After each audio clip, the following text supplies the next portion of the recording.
Peng Sports Podcast, episode 32, airing live from Tallahassee, Florida, home of T-Pain, home of Asante Samuel. When most of the country's worried about the new variant of COVID-19, we're worried about different variants over here, if you know what I mean.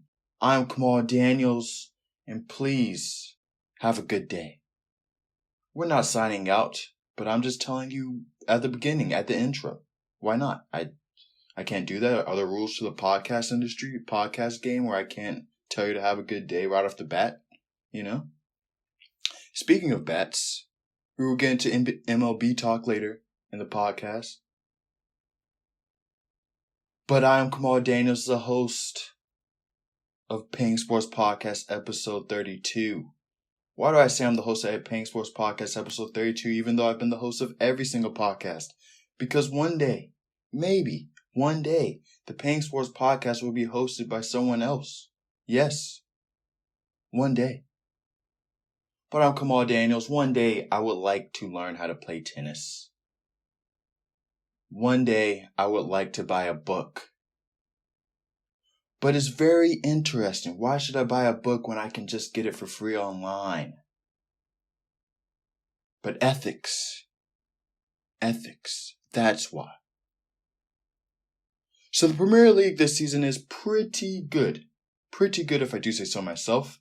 Oh, and it is 7:44 a.m. Is that a problem? Is it late? I think I'm right on time. But anyways, back to the Premier League. Hopefully you're starting out your day great. I'm not getting off the Liverpool bandwagon, people. I'm still on it. It's still early in the season. People aren't even wearing gloves or long sleeves yet, unless you're Aaron Wan-Bissaka or Jesse Lingard. But Manchester City looked good. Manchester City looked very, very good. And for a team without a striker, or a team who doesn't play Rodrigo, who I believe they should play, but that's discussed for another day. They look good. They looked good against Liverpool. I think I'm taking back my pick of Manchester United finishing second in the Premier League. Still top four, but second, I don't know. Champions League last week was phenomenal. I remember I said I didn't think Champions League was going to be that great, even though they had Messi versus PSG. Messi versus Manchester City. Manchester City had to win, or had to get a result against Liverpool. That was a guarantee. Can't have two losses in a row and expect that to snowball into a Premier League, Champions League season where they win a double in Champions League and Premier League. That couldn't happen. What you need to do is stop the bleeding at one point. Stop the bleeding against Liverpool. You had a great chance to redeem yourself against Liverpool, and you did. Great tie. That usually doesn't, those two words aren't synonymous with each other, great and ties. But it was a good game, good victory. Before that, I thought the AC Milan Atletico Madrid game was the best game of the season. Now, it's Liverpool, Manchester City, and now it's starting to heat up, everyone. Football is starting to get good. This is why we watch football. You know, I remember I said week 2 of the Premier League. It might have been episode or podcast, whatever you want to call it, podcast 29, where I said, if I had to recommend the Premier League to someone, or recommend soccer to someone, or football, whatever you call it, to someone for the first time, I would recommend week 2 of the Premier League season because there's a lot of upsets, a lot of good games, right? Now we're getting to a time where just turn on football and you're going to see good football, right? It doesn't matter what week, when, where, who, why. It's going to be good. Turkish League, Spanish League, Mexican League, MLS, Argentinian League. It doesn't matter. Saudi Arabian League, it doesn't matter. Turn on football and it's going to be good because we're getting into that stage into the football calendar where it's just going to be good no matter what. Right?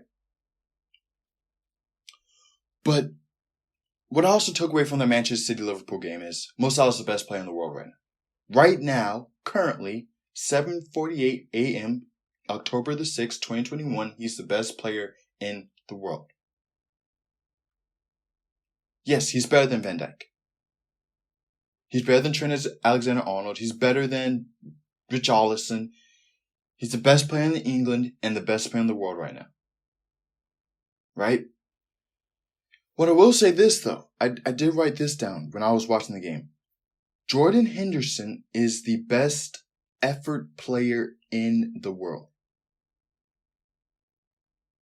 And that effort is a talent that will constantly get overlooked, but it employs a lot of people in the NBA, the NFL, Premier League, hockey, baseball.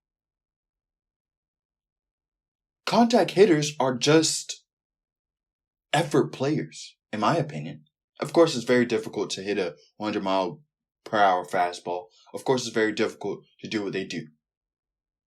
But there's a bunch of players in AAA, AA, who probably can hit further, who are probably younger, faster, stronger, better arms, but they don't have the effort. They don't have the drive like some contact hitters do, and that's why contact hitters are in the league, and those guys are still in AAA, right?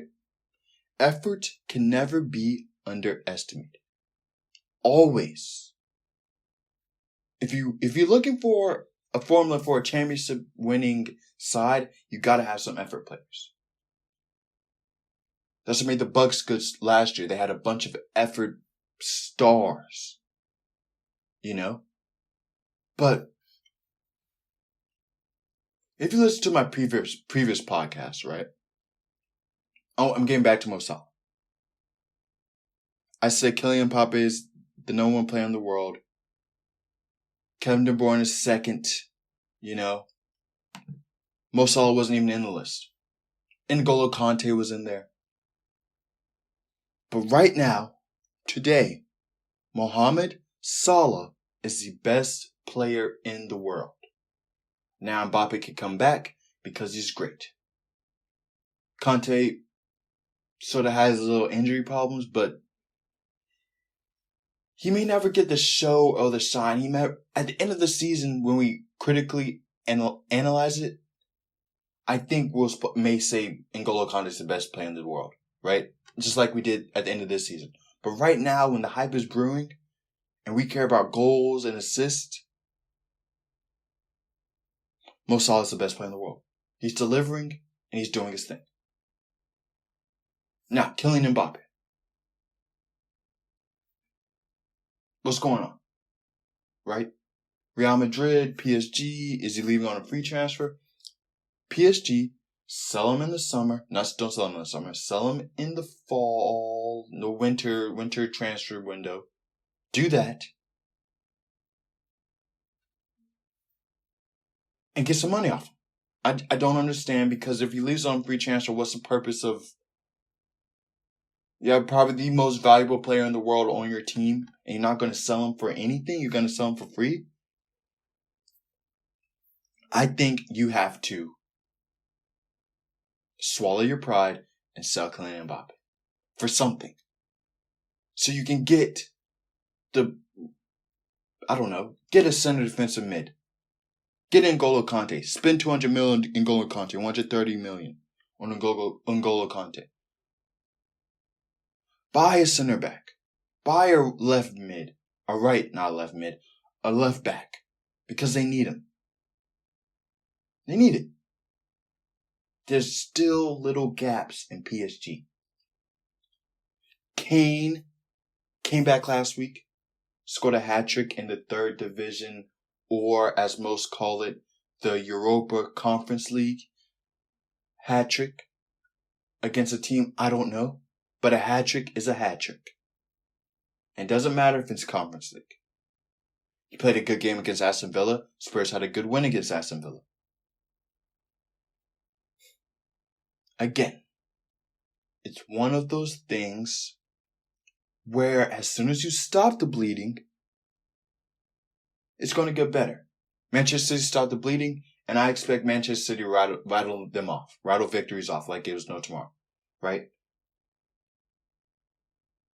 Of course, a lot of their players are going to leave for international break, and sort of kills the momentum. But Manchester City are going to probably, for a long period of time, will be top of the league until February, early March.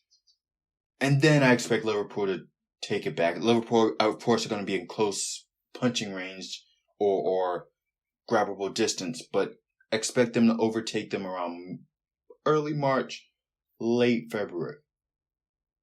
That's my predictions, right? For the top four. Everton beat Manchester United. Everton losing to Manchester United didn't really affect, not Everton losing, Everton tying Manchester United. It didn't really affect my prediction of Manchester United going second. What really affected it was Manchester City playing well against Liverpool. Manchester City's of maybe not last year, but of maybe 3 to 4 to 5 years ago, going down 1-0 wouldn't have worked for them. Going down 2-1 again wouldn't have worked for them. They would have thrown in the towel. That game would have been over. The difference between this Manchester City and other Manchester Cities is they understand that they aren't as good as they think they are, I think. And it comes back to effort, like I said with Jordan Henderson. Sometimes it just matters about effort. Right? At FAMU, you see this all the time. Right?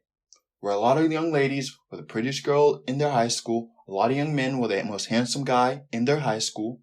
So they go to FAMU and they don't put any effort. But then other dudes who were the best looking dudes in their high school and were the best looking girls in their high school also go to FAMU, and it's just a mixture of just a bunch of pretty people. There's a bunch of pretty people all together on one campus. And you start to notice the people that put in effort and the people that don't put in effort. Right? The people that come to school not necessarily wearing a three-piece suit, not necessarily wearing a elegant ball gown every day, but you notice the people that put in effort, and you see the people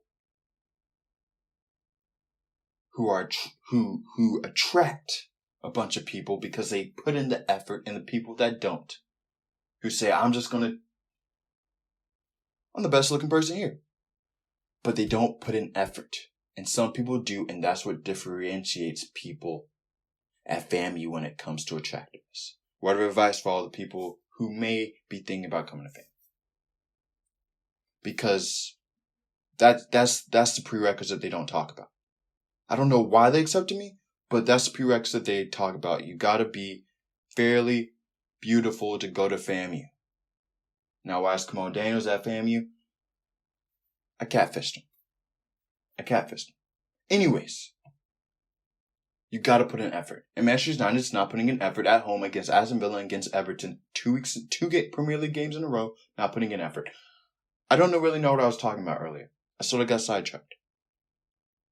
When I go off tangents that aren't in my script, it sort of just messed up the whole floor of the pod, man. But anyways, so where does Manchester United go from here? They're out of my top 2. Pogba has locks. Killmonger locks. The best part of Black Panther, if I do say so myself, not the Killmonger locks, but the hair design and the costume design, phenomenal. Right? Great costume design, great hair design. Was the viewing experience the best? That's not for me to determine. That's for you to determine. What did you honestly think of Black Panther? Honestly, objectively. Don't put it in the comments. What do you think? What are you thinking right now? What overall was Black Panther a good viewing experience for you?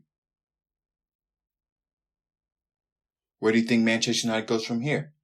What do you think Paul Pogba's next hairstyle will be? So here's my top 4 of the Premier League. My new top 4. Number 1, Liverpool. Number 2, Manchester City. Number 3, Manchester United. 4th, Chelsea. And again, it will fluctuate. When Leicester City gets James Maddison back, or gets... I think Tielemans is healthy. But once they need another center back. Not another center back, another center mid. They have old dude who they bought from Lille, right? Who they don't play a lot, but he seems very good. They need to change something up. I think that's what happens. That's what I said with the Bills first week 1. They changed something up, but Leicester City, I get into that mode where they're just stagnant. And we're being good the past 2 years, which got you Europa League, got you kicked out of the Champions League position twice.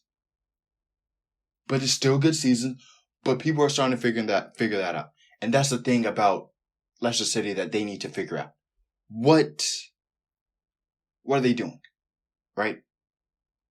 But anywho, down a change. Remember, Liverpool, based on strength of schedule, based on victories, good victories. I feel like the AP poll right now in college football. Speaking of college football,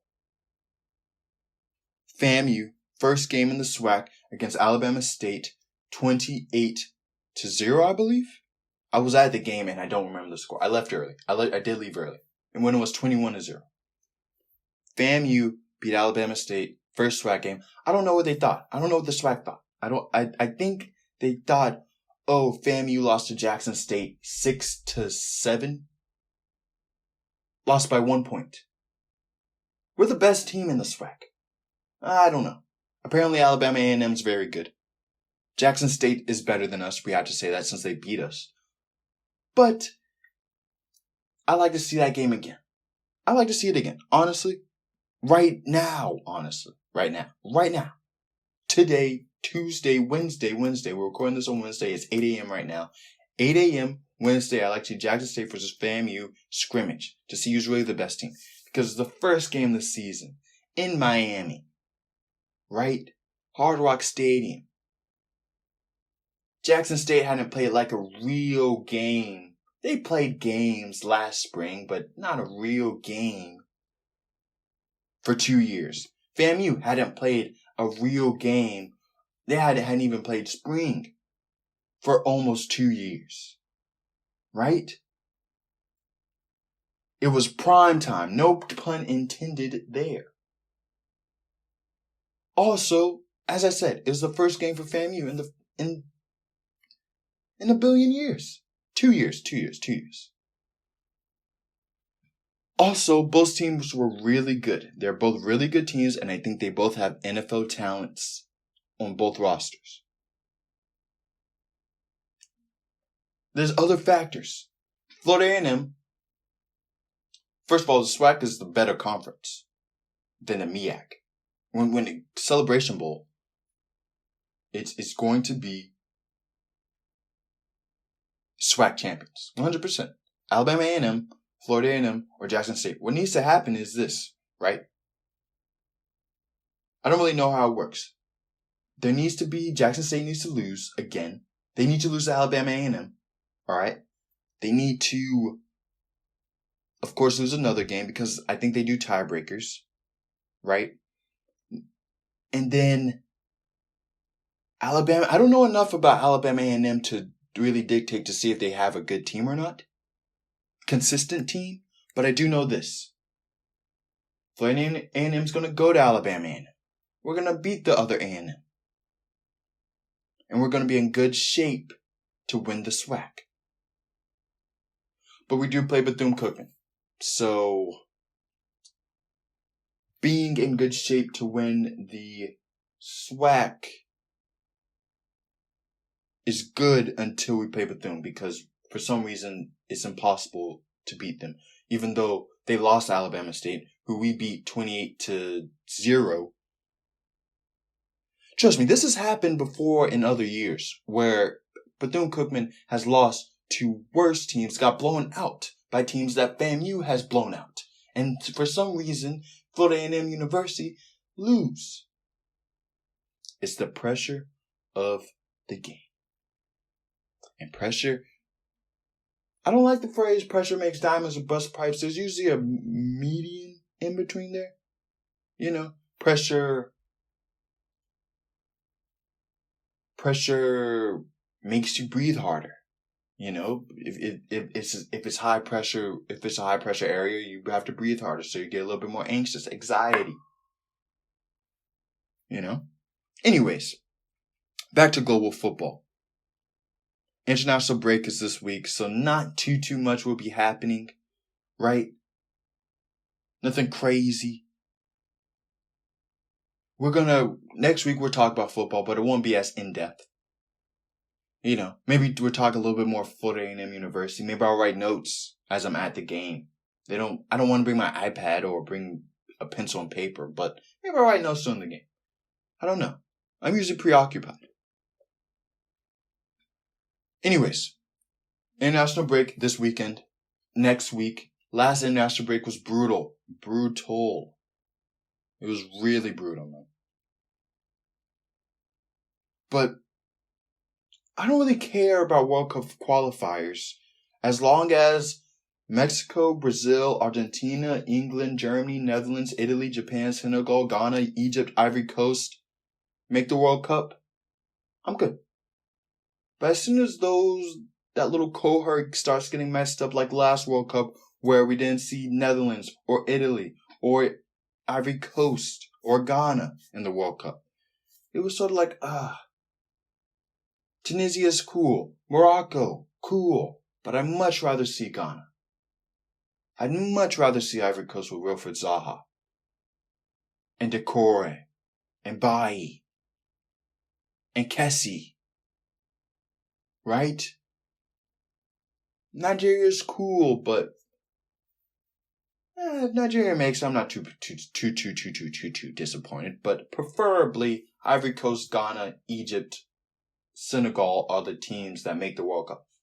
Yes, Senegal only because of Koulibaly, Gana Gueye, and Sane, but still, that's who I want in the World Cup.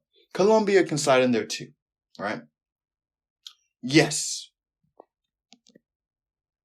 the Jaguars lost, and I think they are the only winless team in the NFL. No. I think the Lions are also winless. But, what can I say? They look good. They are improving. And that's all you can ask for. All you can ask for. Improvement. Soon, that improvement will equate to victories. You know? The Giants did the same thing. Improved, got their victory. You know? It's different, right? In Philadelphia, nothing against Jalen Hurts. Love Jalen Hurts. I think he's the quarterback for the future. I think what would have actually benefited Jalen Hurts is him sitting behind Carson Wentz for 2 to 3 years. Because you can see the improvements. But outside of the Eagles, where the Eagles look confused and out of sorts when they play, the Jets, we'll have to see how the Jets look this weekend, but the Jets sort of won that game out of the blue. Again, Dolphins won that, not Dolphins. Who's the team I literally just said? Not the Jets. The Eagles, Jets, Eagles, Dolphins. Dolphins are in that as well, actually. Houston, whether you win the first week or you win a game, but you really don't know what direction you're in. Jaguars know what direction they're in. Right? We see the light at the end of the tunnel. The Texans took a wrong turn. The Jets the Jets may have taken the right turn, taken the right shortcut. We'll have to see this week, as I said. But the Lions looked like they took a wrong turn because they looked like they're on that, they saw the light. And then this week against the Bears, it looked a little shaky. The Eagles looked like they took a wrong turn. Started out great, but took a bad turn. You know, Dad said that this was a shortcut. No, you got off the yellow brick road. Get back on the yellow brick road. Currently, we are 38-26 on the season when it comes to predictions for the NFL. 38-26. Not too shabby if I do say so myself. And with that, I would like to get into the predictions for the week. Predictions. Most likely on American football and other sports I don't know a lot about. Like ping pong. Predictions. Tomorrow, the Seahawks versus the Rams. And this is the kind of game where the Seahawks win. And they give everyone confidence, everyone assurance, oh, they're legit. And usually they are legit. Right? But I would say the Seahawks are the Yankees of the NFL.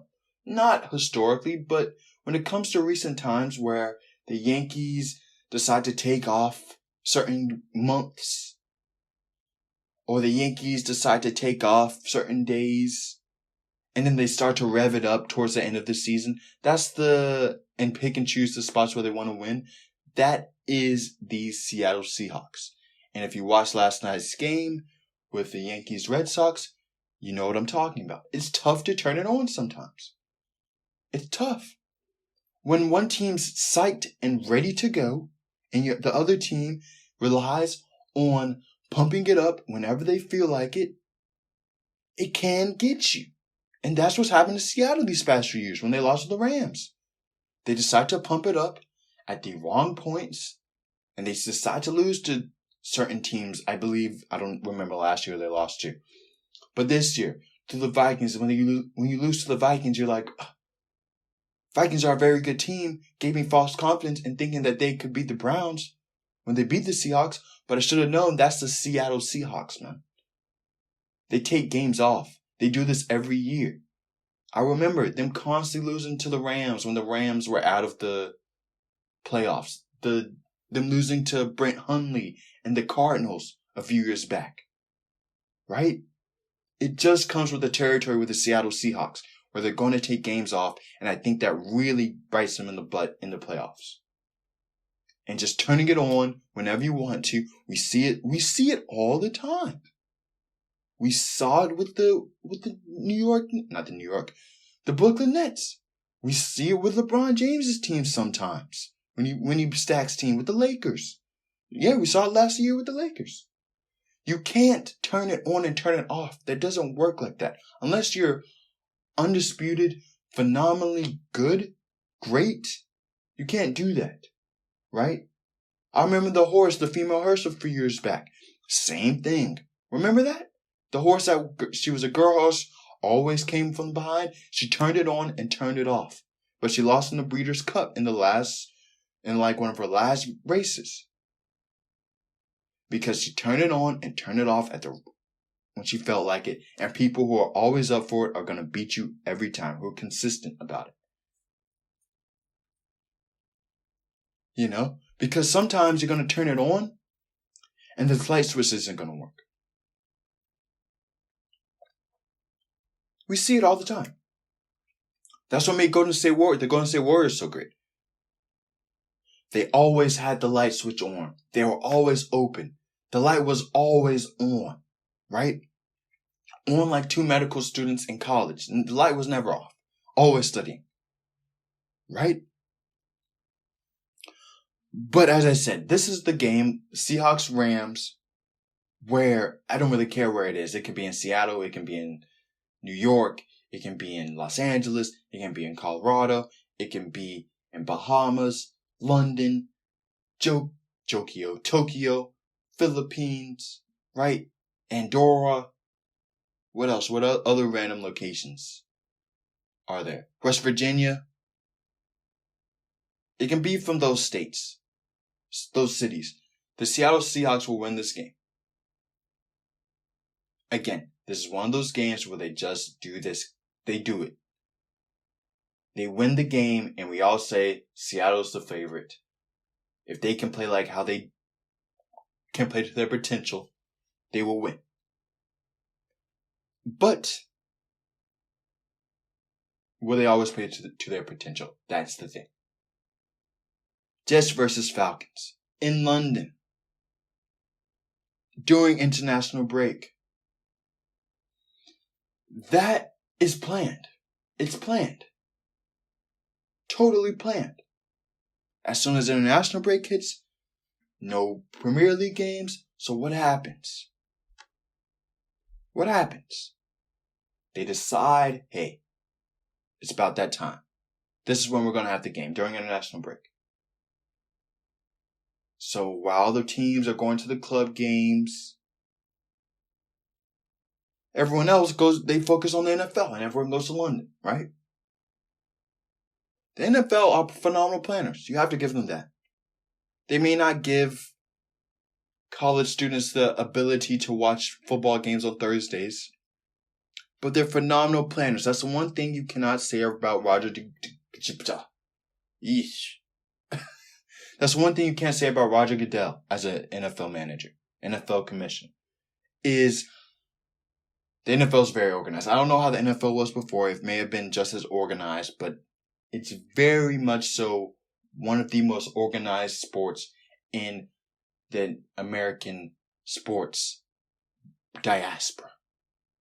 I didn't know where I was going there when I said American. I said American. I said, snap.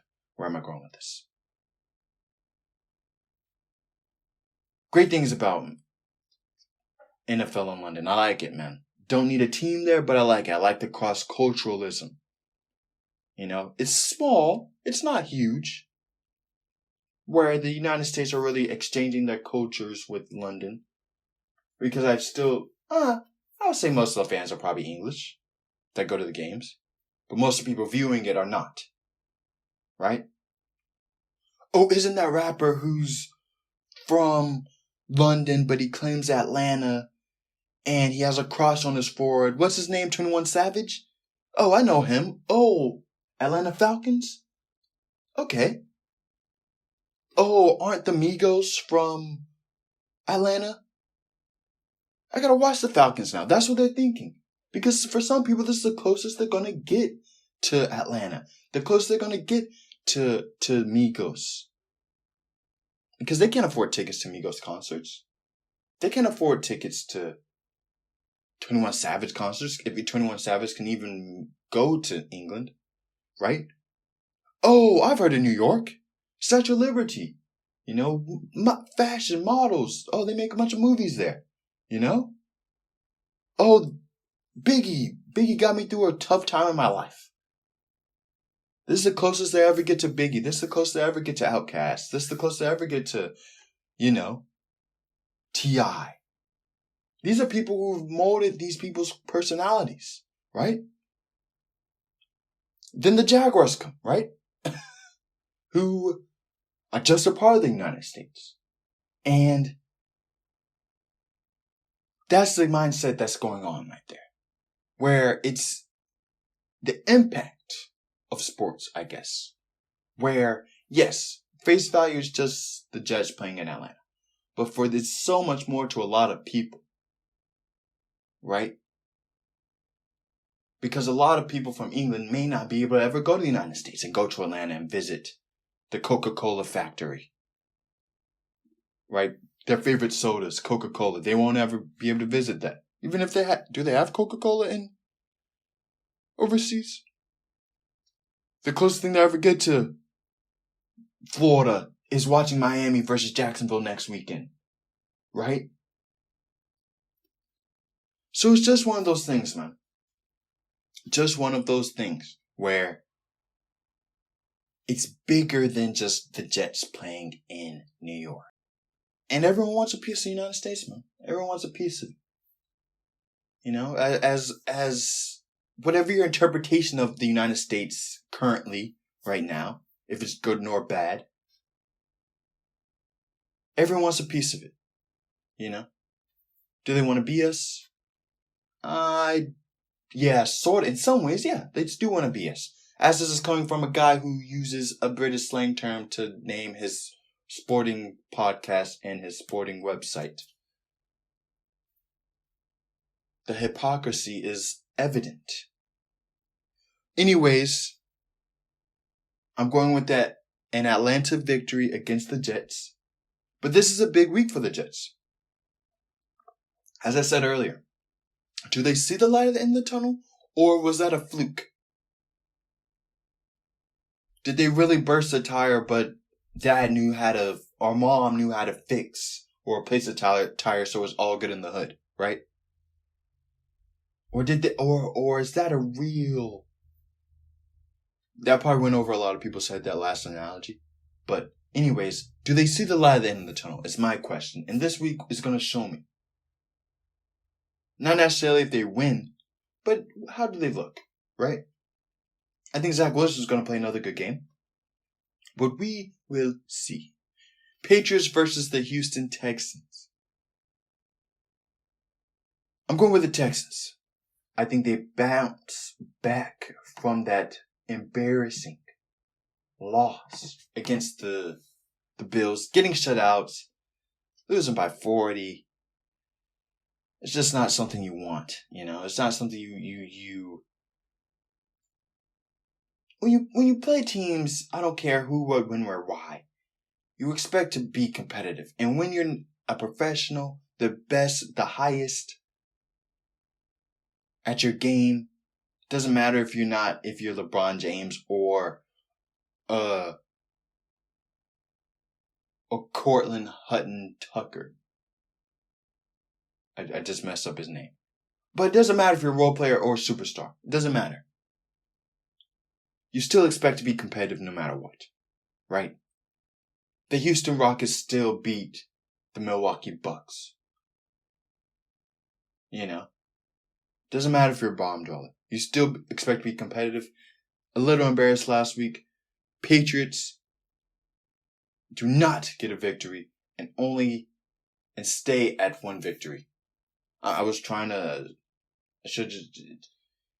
Transitions, ladies and gentlemen, transitions. Houston, Texas win the game. Lions versus Vikings. Lions gave me false confidence last week. I thought they saw that light at the end of the tunnel, but they don't. They don't. Right? Justin Fields, do your thing, man. Do your thing. But like it, Lions, Vikings, Likings, Leakings, I got the Vikings. Eagles versus Panthers. Whoever was home is going to win this game. And the Panthers are home. So I'm going with the Panthers. After they went on a 2-game Texas tour, right? Saints versus Washington. The Saints are the team of the year that's going to go 9-8. 9-8 won't get you into the playoffs this year, though. It won't get you in the playoff contention. You know, that's why the NFL. That's how you know the NFL is good, right? We're 9-7, 9-8, 10-7. I think 11-6 can guarantee your spot, but 10-7 is going to be the minimum. You're going to have to get double-digit wins. I think both wildcard teams are going to win 11 to 12 games in both divisions this year. That's how good I think the NFL is this year, right? But Saints will go 9-8, and one of their 9 wins will be against the Washington football team. Good win for Washington last week against the Falcons. It was a good win. I think they are tied with the Cowboys in the AFC, NFC North, NFC East, right? Or a game behind. They lost to the Chargers. And have they lost to anyone else? I don't know. But I think they're either a game behind or tied with the Cowboys. Titans versus Jaguars. I'm going with the team that will practice extra hard this week because the result last week was unexpected, because they should have won. And this is going to surprise a few people, but I'm going with the Jaguars to win against the Titans. Titans give another victory up against a winless team. But they're going to be all right. Again, they're the Manchester City of the NFL, where Just wait till week 10, week 11, week 12, week 13. Players love to tackle Derrick Henry. Oh, it's a challenge. Cornerbacks coming up. Even if they don't tackle him, they're still putting a body on him. Watch week 11. Let's see how many people are trying to tackle Derrick Henry then. And that's where it becomes a problem. That's where it becomes a problem. Week 10, week 11, week 10 and up. That's when we see King Henry. He's playing a good season. He's having a good season right now. Very, very, very, very good player. From North Florida, South Georgia. Yuli's in Florida. But from North Florida, right up the block from Jacksonville. It's just one of those things, man. Dolphins, Bucks, upset alert can be. I believe upset alert is here. But I'm not going to go with it. I'm going with the Bucks.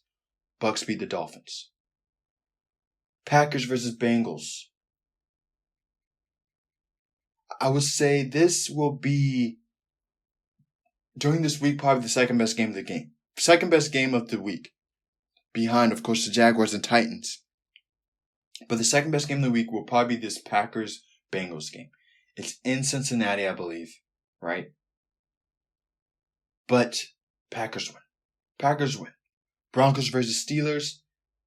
What's Teddy Bridgewater's injury status? Is he coming back? Is he not coming back? What's happening?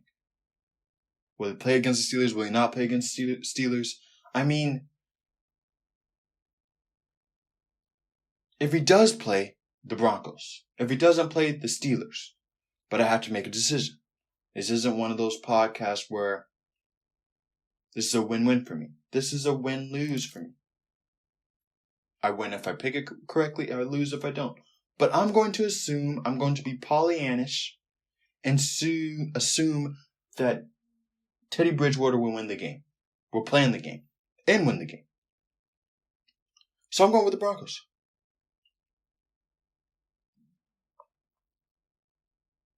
This is the last week. But the Steelers are going to get back on track. Trust me. They're getting back on track. They're getting back on track after this week. Right? I think they will regret not getting Teddy Bridgewater and Dwayne Haskins. I would have traded Kyle Rudolph. I would have been like, yo, Washington, keep Teddy. Don't keep Teddy. Keep, what's his name? Keep Dwayne Haskins, and we'll trade Kyle Rudolph for him. Yo, Carolina. We'll trade Kyle Rudolph for Teddy Bridgewater. I really think that if the Pittsburgh Steelers have Teddy Bridgewater in the back pocket, because Dwayne Haskins, this is one of those seasons where what Jalen Hurts should have been under, the 2-year program where he just sits behind. Because I still think Ben Roethlisberger has one more year in him. Because I think they're going to right the ship. But Dwayne Haskins, future Steelers quarterback, I just think Teddy Bridgewater would have been a phenomenal addition to that team. But they got Dwayne Haskins, and they're going to be fine. But anyways, I have the Broncos. Bears versus Raiders in Las Vegas, so I'm going with the Raiders. I think the Raiders are who exactly we think they are. I don't see the wheels coming off the train or whatever, the wheels coming off the wagon anytime soon. But 9-8? Is that a stretch for me to say? The Raiders will go 9-8? Improvement, though. I think it's improvement from last year. Improvement from the year before. They're improving. A little bit, one more year with Derek Carr. I think there will be a wild card contender next year. 100%. Stick with Derek Carr. Stick with John Gruden. I'm very confident in the Las Vegas Raiders next year. Anyways. But the Raiders will beat the Bears. Browns versus Chargers, probably in most people's opinion, the game of the season. Not the game of the season, the game of the week. Chargers versus Browns. I'm going with the Browns only because of experience. And again, Los Angeles is one of those vacation spots like Jacksonville, like Tampa, like Miami. So yes, it's an away game, but it's not, it's not a dread. They're not going to Green Bay. They're not going to Buffalo. They're not going to Seattle. They're going to Los Angeles. It's an away game, but it's a luxury vacation, really. Going with the Browns to beat the Chargers. I think the Chargers have a little bit fatigue, too, from Monday night. I think that's an underlooked aspect, honestly. Monday Night Football. I'd much rather play Thursday night than Monday night. Not much more Thursday nights, but one Thursday night out of the season. I don't mind it, right? It's just one hard practice. Usually they have a hard practice one day out of the week. Anyways, I believe. So instead of that being the pride of practice, you do it on Thursday. Quick turnaround. If you lost, the Los Angeles Rams will love the fact that they're playing on Thursday. Get that loss out of the system, even though I believe they're going to lose to Seattle again. But get the loss out of the system. Just play the game. Giants versus Cowboys. Cowboys got not their first victory. The Giants got their first victory of the season last week. Sort of a shock. Sort of the upset of the week. Even though they had been looking good, didn't expect it. Did not expect it. Not against the Saints. Again, the Saints is just one of those teams. Going to go 9-8. Going to lose to teams that's supposed to beat. Going to beat teams that's supposed to probably not beat. It's just going to be one of those seasons. But consistency is key. And losing to the New York Giants, I don't love it. Anyways, Giants versus Cowboys. Cowboys. The Arlington, Dallas, Texas Cowboys. 49ers versus Cardinals. I sort of think this one's an easier of the predictions. Believe it or not. I'm going with the 49ers. Nothing against the Cardinals. I just think they need to lose a few games. Instead of going 16 or 15-1, go 14-3. Go 13-4. Right? Don't go undefeated. Because it gets to one of those things like, remember Pittsburgh last year went undefeated?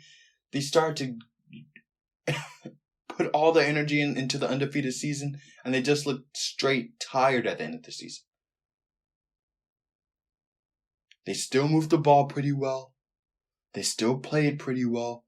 They just looked tired because they put all their eggs into going undefeated and then winning the Super Bowl. It takes a very special team to go undefeated and win the Super Bowl. Very special team. Right? But, lose a game or two, Cardinals. This is going to be a tough, hard-nosed game. Right? I won't say take some plays off. But, I need the Cardinals to lose. Because, I don't want to see them put all the eggs in the undefeated basket and then they lose in the playoffs because they look tired. Right? They have sloppy turnovers. So lose a few games, they get injuries, because they're trying so hard. But I do 100% believe if they lose a game, they will be in a lot better shape. They refocus. Because I personally do not think the Cardinals, I think they see the light, but they're getting blinded by the light. And they're just driving. Even though there's cars coming, there's still cars in your lane, but you're just getting blinded by the light. They see the light at the end of the tunnel. They're really close to the light at the end of the tunnel. But don't be scared of the light. Put your sunglasses on. Put your eye protector down. And just coast.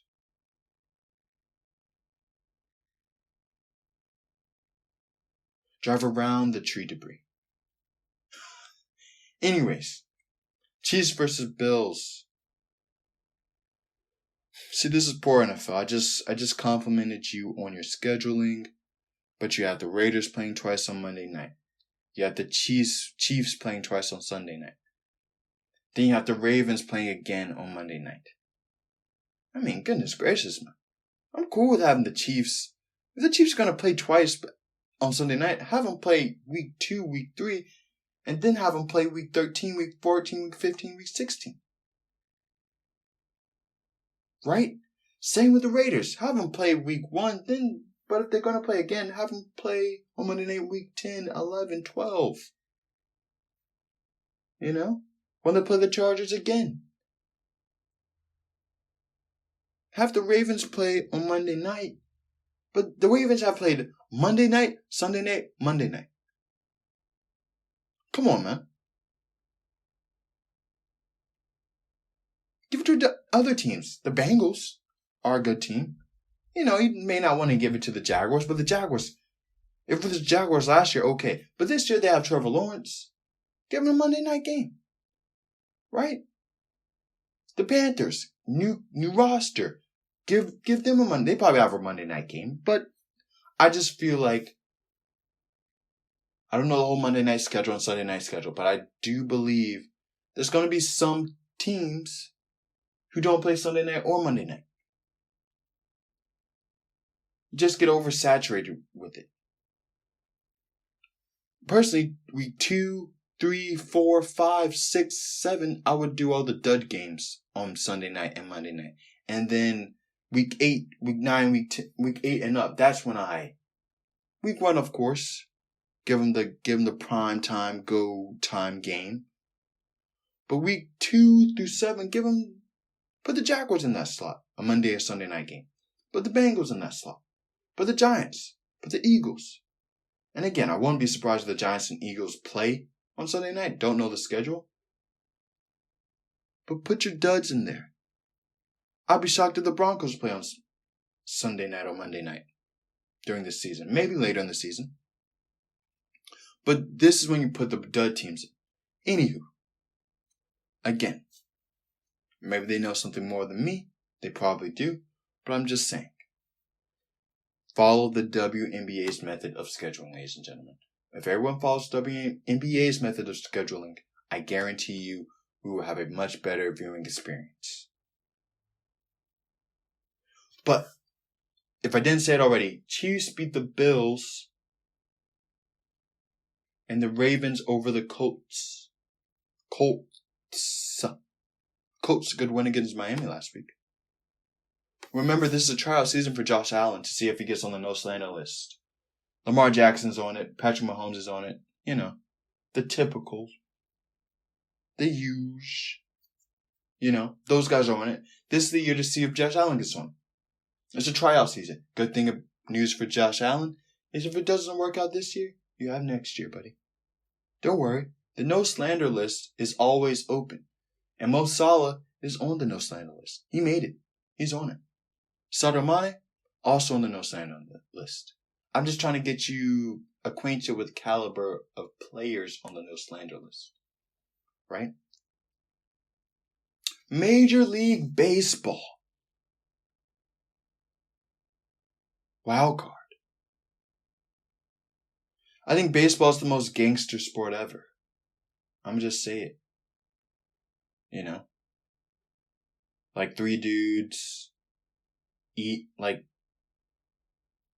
dudes eating while playing, spitting all over the place. The manager's watching the players like a cage fighter. There's a home base. They have a hideout. They wear button-ups. Why do they have mid-game interviews? I don't know. It's not like basketball or football where it's a big halftime, big pause. Yo, these are in between innings. Very important adjustments, very important periods. During the middle of the inning, during a transition is what they call it. Maybe it's not what they call it, but that's what I'm calling it. That's cool, but it's different. There's no real timeouts in baseball. There sort of are, you know, but I just don't understand mid-game interviews. You're not going to get the answers you want to get, the reporters. People really don't care about them. Right? I remember they used to have those things with the NBA players. Where in the middle of the game, they used to show, this is how Kevin Durant feels on Tony Allen getting in his head. And they used to show a little clip of him. Yeah, man, he was in my head for a little while. Yada, yada, yada, yada, yada, yada. Bring those back. Bring those back. Whether you do the interview before the game, and then they air them during the little pauses. We don't want to see coaching mid-game interviews. We want to see the coaches make good adjustments so we can talk to them at the end of the game about those adjustments. So you have even better questions. You know? There's definitely been a coach who's definitely thought, wow, I want to say one more thing, but Lisa Salters wanted to interview me. Lisa Salters is a phenomenal interviewer. But I'm just saying. Is that what people want? Is that what the viewing audience wants? Maybe I'm just out of touch. Maybe the best thing in Black Panther wasn't the hair design. Maybe people genuinely enjoyed it. It was a good movie. But I'm just saying the costume and the hair design was by far the best part of it. What do you think about Black Panther? Again, what do you think? Don't type it. Honest opinions. What do you really think about Black Panther? Shout out to Chadwick Boseman. Anyways. To the most gangster sport in the history of life. See, cricket is just a pompous, supercilious sport. It's about to rain in Tallahassee, ladies and gentlemen. So if you hear raindrops keep falling on my head. There's no leak in the ceiling, but if you hear raindrops, it's because it's storming in the swamp. And we're at 57 minutes. It's 8:40 already. But anyways, back to the gangsterism of baseball. Yankees versus Red Sox last night. And Garrett Cole will be fine. As I say with Harry Kane, as I say with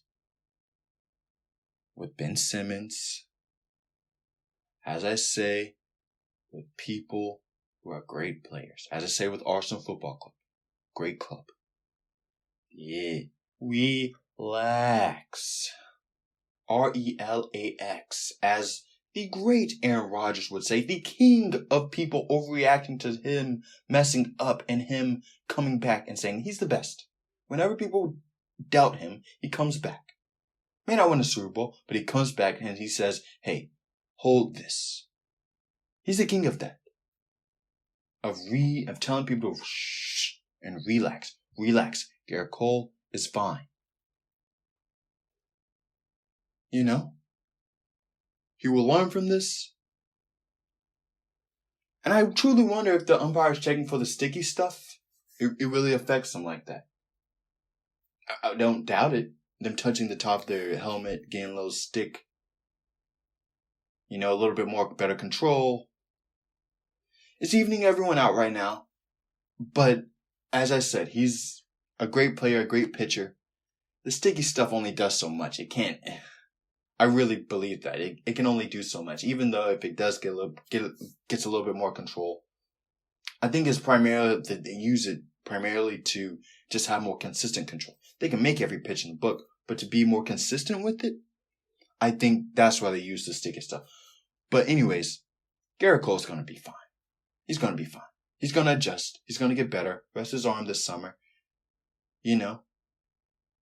Because these last past few years with the Yankees, right? They've gone deep in the ALCS, but they've never really gone to the World Series. They haven't made the World Series. They usually lose in the ALCS. You know? Just one of those things, man. Right? So, he finally gets a real break. Really rests his arm. I think he's going to be fine. Again, they got a lot of mid-season transactions. Anthony Rizzo, who played phenomenal. Joey Gallo. They're going to be back. The Yankees are going to be fine. But when I was originally thinking about this, I was like, wow, Garrett Cole didn't do this, X, Y, Z. That's going to be the criticism, I guess. But a lot of people... But then I was going to say, oh, the offense didn't show up. And I thought to myself, that's what a novice baseball expert would say. But I am the expert of experts. I'm the best in the business, if I do say myself, in my opinion. Ask my mother, too. She would probably say the same thing. But anyways, baseball is such a rhythm sport, man. Right? And you see it in pitching. One little mess up in their rhythm and messes up a lot. You see it in baseball. I remember last night, I forget the pitcher's name for the Red Sox. But he would do the little hesitation, right? Mess up the batter's whole rhythm. It's the small things. It's when the rhythm's messed up. And baseball is the most important out of all of them. Because again, in football is actually another sport where rhythm, you play 45 minutes long. Global football, not NFL, American football. You play 45 minutes, but it's 45 minutes and you can adjust in the middle of those. It's so long you can adjust, and there can be peaks and valleys, just like the Liverpool-Manchester City game. It's such a long game, you can adjust. There are changes in the rhythm and the flow. Who controls the rhythm and the flow longer? That's what usually wins the game. In football, though, there's changes in offense and defense, TV timeouts, right? First quarter breaks, long breaks. Halftime breaks, long breaks. Third quarter breaks, long breaks. You play one game a week. Baseball, you're playing multiple games in a week. Right? It's just different. It's a rhythm kind of thing. Continuum.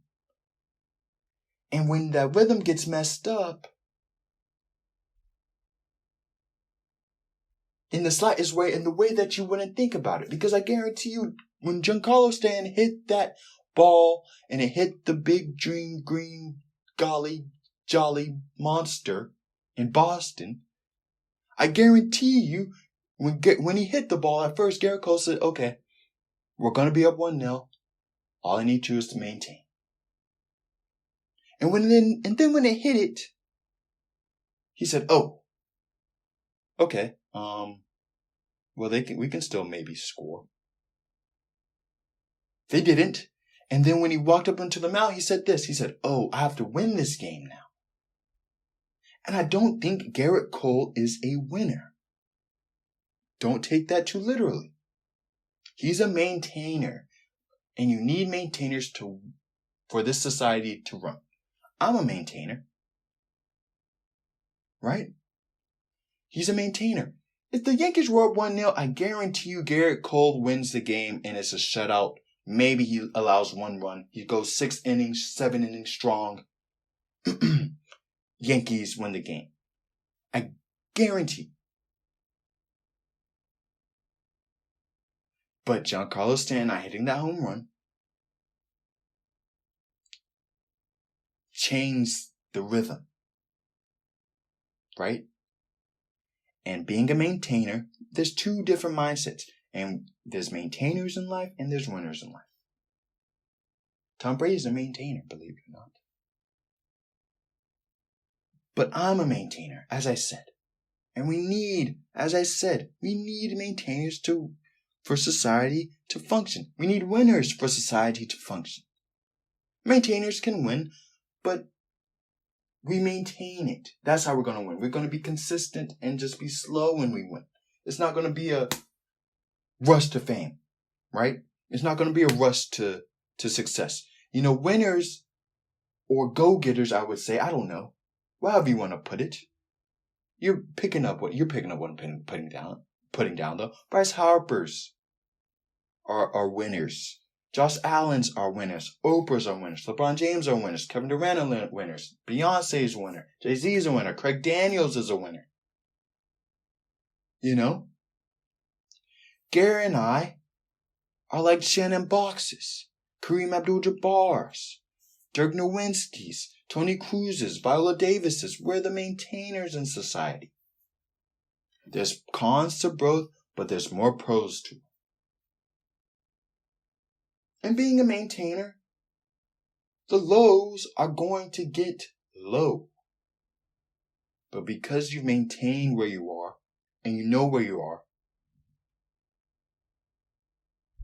he's going to be fine. It's going to be fine. That's what I'm pretty much saying. Garrett Cole's going to be alright. Right?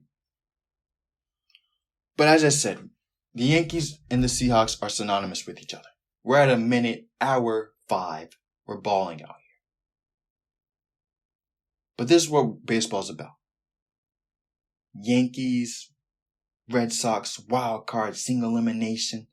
Giancarlo Stanton hits the Jolly Green Giant twice. But if I were the Yankees, I'd blow it up. I keep Giancarlo, keep Aaron, and keep my man, Garrett Cole. I'm a fan of Garrett Cole now. I'm a fan. And I love how they showed all his bad highlights. Like they showed him when he played the Pirates. They don't show him when he balled against the Nationals. They didn't show him when he balled that whole playoffs. They didn't bring up the old commentary when they criticized the Houston Astros manager for not starting him in Game 7 or not playing him. They didn't talk about that. They talked about, the Cubs a few years back. And how he let a home run against, I believe his name, I know his face, Schwarber, who's probably a Hall of Famer, right? That's who you have home runs against, not some run-of-the-mill guy who just got promoted from AAA. No. Probably a baseball Hall of Famer. Probably will get his number retired for the Cubs. That's who he allowed 2 home runs after. Right? But anyways, man. It's just how it works. Another wild card game tonight. Cardinals, Dodgers. Who you got? I think the Dodgers will win, but it's one of those things. And we'll see. That's what I love about baseball. It's phenomenal. It's, again, the most gangster sport in the world.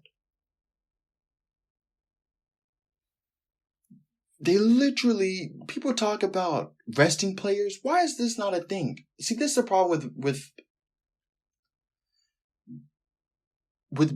basketball and baseball, right? And it's not necessarily a problem, but baseball doesn't get really any criticism for resting their aces. Walker Buehler does 4 to 5 innings max, and then he leaves.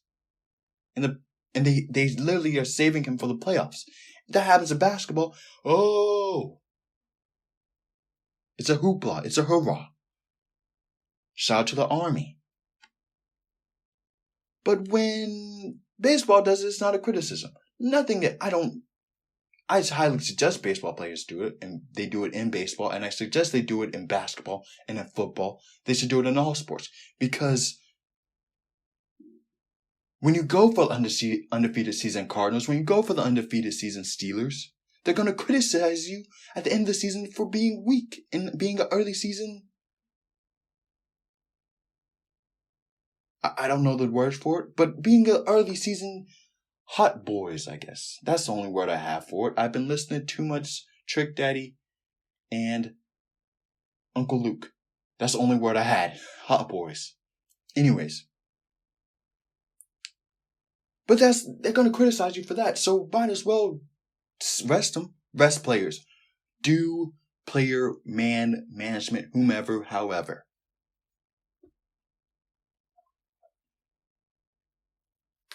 You know? Shoot. I would do it. No Padres, huh? So no Padres, they're just not going to make the playoffs? No? Okay. I was just asking. That's why I love baseball, man. That's why I love it. It always happens like this because the Nationals weren't supposed to be good. They weren't supposed to win the World Series, but they won it. This is the one sport where upsets can win the World Series because the season's so long and we really determine who's the best players, who's the best team, who's the most consistent team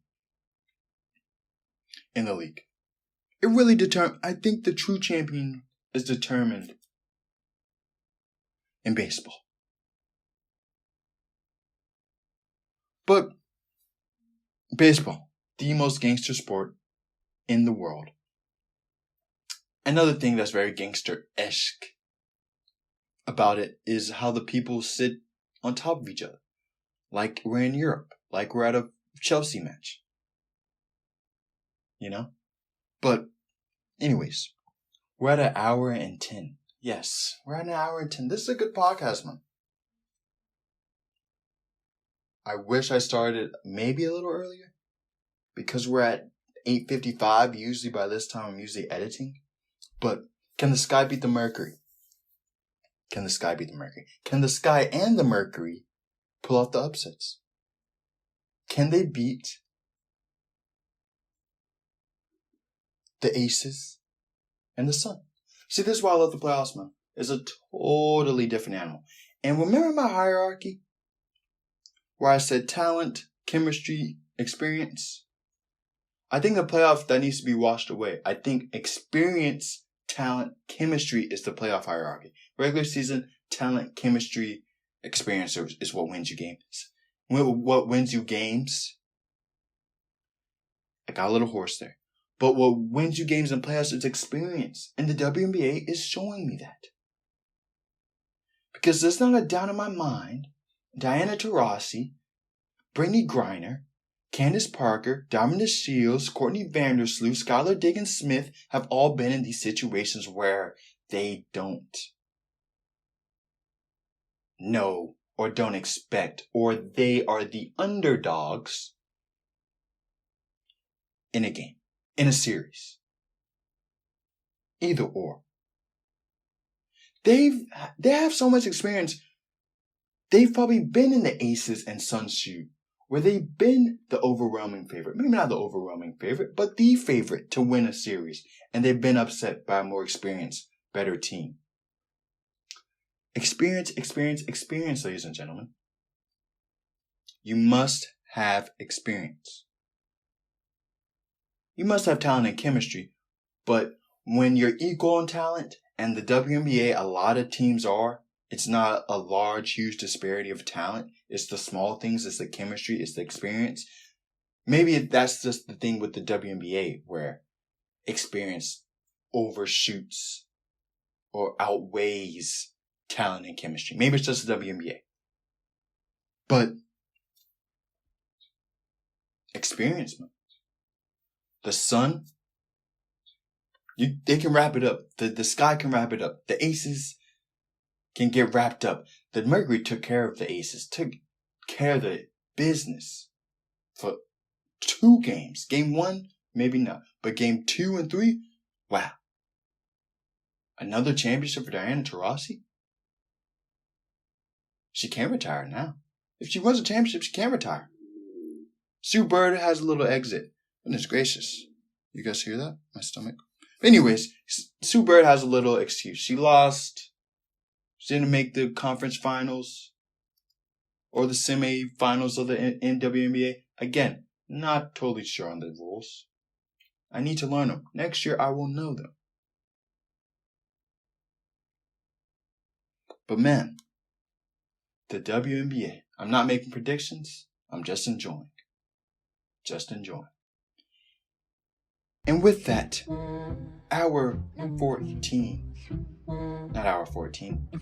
It's been an hour and 14 minutes. I could go for another hour and 14. But you guys don't want to hear about cricket. You guys don't want to hear about rugby. I'm a man of the people. Peng Sports Podcast, episode 32.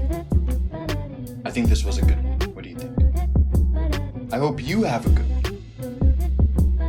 Peng Sports Podcast to be continued next Wednesday, similar time, hopefully a little earlier, but similar time, same place, Tallahassee, Florida. Finish out the week strong. Bye.